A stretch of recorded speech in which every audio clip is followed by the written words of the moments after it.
এন্টারপ্রাইজের পক্ষ থেকে আপনাদেরকে অনেক অনেক অভিনন্দন। আমাদের ফেসবুক পেজটা ফলো দিয়ে রাখবেন, আর এখানে সব ধরনের তথ্য পাবেন, আপডেট পাবেন ইনশাল্লাহ। আরেকটা কথা, সেটা হচ্ছে আমাকে এই মালয়েশিয়ার বিষয়ে জিজ্ঞেস করেন যে ভাই কত টাকা হলে যাইতে পারবো, বা কত টাকা সরকারি মানে সরকার যেটা নির্ধারণ করবে সেটা থেকে কত টাকা আমরা বেশি বা কম বেশি দিয়ে যাইতে পারবো। ভাই দেখেন, মানে স্বপ্ন তো স্বপ্নই, স্বপ্নকে বাস্তবে রূপ দেওয়া খুবই কঠিন। মানে খুব কঠিন, মানে একেবারেই কঠিন। তো আপনাকে যদি কেউ বলে থাকে 2 লাখ, 3 লাখ, 1.5 লাখ, 1 লাখ বা 5 লাখ বা 6 লাখ, যদিও বলে থাকে, আসলে এটা এখনো তো নির্ধারিত হয় নাই।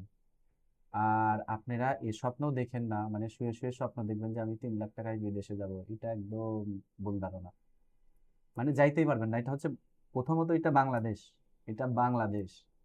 আপনি 3 লাখ টাকা, 2 লাখ টাকা, 1 লাখ টাকার স্বপ্ন দেখেন বিদেশে যাবেন, মানে মালয়েশিয়াতে যাবেন, এত সস্তা, এত সস্তা না ভাই, এটা খুব কঠিন। আর এই স্বপ্ন ভুলে যা, মানে আপনি যখন চালু হবে, যে যখন মেডিকেল শুরু হবে, চালু হবে, তখন থেকে আপনি কাজ শুরু যখন হবে, তখন আপনি কি করবেন যে আমি 3 লাখ টাকার আশায় যাব, 3 লাখ টাকার আশায় ঘরে বসে থাকবেন, আপনি বই জমা দিবেন না, এদিকে বাস ঠিকই পাবেন। কারণ আপনার সাথের লোক যাবে হচ্ছে 5 লাখ টাকায়, আপনি 3 লাখ টাকায় বই যখন জমা করবেন, দিন শেষে দেখবেন যে আপনার সিট খালি নেই, আপনার সিট বন্ধ হয়ে গেছে, আপনার সিট